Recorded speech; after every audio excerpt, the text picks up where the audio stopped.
তোমরা এখানে একটি নীল টগর ফুল গাছ দেখতে পাচ্ছ।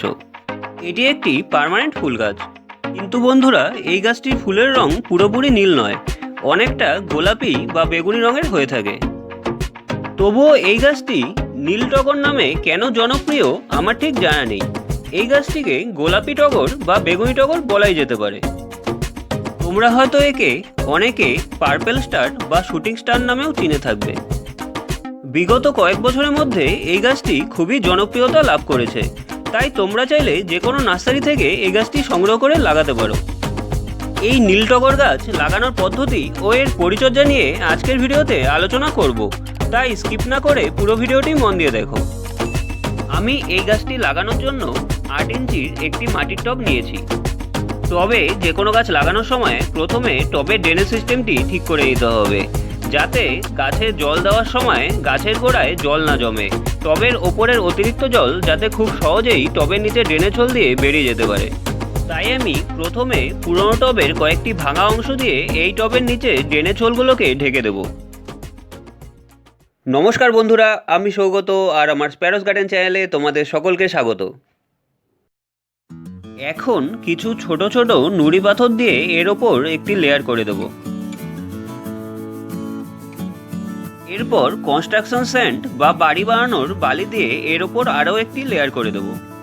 এখন টবে অল্প মাটি দিয়ে দেব। বন্ধুরা, টগর ফুল গাছ রিচ সয়েল মিডিয়া খুব ভালো পছন্দ করে, তাই আমি এখানে 40% নর্মাল গার্ডেন সয়েলের সাথে 40% যে কোনো রকমের কম্পোস্ট ও তার সাথে 20% নদীর সাদা বালি মাটি, অর্থাৎ বাড়ি বানানোর সময় আমরা যেটাকে ভরাট মাটি বলে থাকি, ভালো করে মিশিয়ে মাটি তৈরি করে নিয়েছি। তোমরা কম্পোস্টের পরিবর্তে 1 বছরের পুরনো শুকনো গোবর সার 40% ব্যবহার করতে পারো। এখন চারা গাছটিকে সাবধানে গ্রো ব্যাগ থেকে বের করে টবের ওপরে মাটির মাঝ বরাবর মাপ মতো বসিয়ে দেব। বন্ধুরা, আমি এই গাছটি লাগাতে গিয়ে লক্ষ্য করলাম গ্রো ব্যাগের মধ্যে 2টি টগর গাছ রয়েছে, তাই আমি একটি গাছকে আলাদা করে রেখে অপর গাছটিকে টবের মাটিতে বসিয়ে দিলাম। অপর গাছটিকে আমি অন্য জায়গায় লাগিয়ে দেব। এখন টবে আবার মাটি দিয়ে দেব। আমরা কিন্তু টবটি পুরো ভর্তি করে মাটি দেব না, টবের ওপর দিকে 1-1.5 ইঞ্চির মতো ফাঁকা জায়গা রেখে দেব, যাতে পরে গাছে খাবার ও জল দিতে পারি।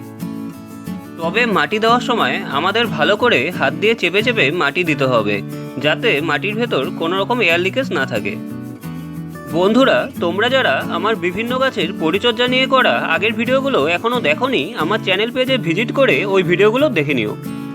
এখন টবের ওপরে মাটিতে অল্প সাব ফাঙ্গিসাইড ছড়িয়ে দিয়ে ভালো করে মিশিয়ে দেবো।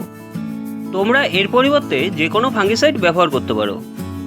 তোমাদের কাছে যদি কোনো ফাঙ্গিসাইড না থাকে, তাহলে তোমরা রান্নার গুঁড়ো হলুদ 1 চা চামচ টবের ওপরে মাটিতে ছড়িয়ে দিয়ে ভালো করে মিশিয়ে দেবে।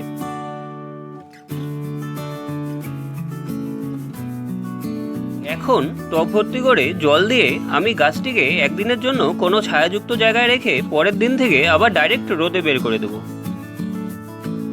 বন্ধুরা, এখানে তোমাদের লক্ষ্য রাখতে হবে যে টবে যে কোনো গাছ লাগানোর পর প্রথমবার জল দেওয়ার সময় যতক্ষণ না টবের ওপরের জল টবের নিচে ড্রেনেজ হোল দিয়ে বেরিয়ে যাচ্ছে, তোমরা টবের ওপরের জল নিচে নেমে গেলে আবার গাছে জল দেবে। এই টগর গাছের পরবর্তী পরিচর্যা নিয়ে অন্য আরেকটি ভিডিওতে আলোচনা করব। এই ভিডিওটি যদি তোমাদের ভালো লেগে থাকে তবে লাইক, শেয়ার ও কমেন্ট করো। আর এই টগর গাছের পরিচর্যার পরবর্তী আপডেট পেতে প্লিজ চ্যানেলটিকে সাবস্ক্রাইব করে দিও। ভিডিওটি সম্পূর্ণ দেখার জন্য তোমাদের অসংখ্য ধন্যবাদ।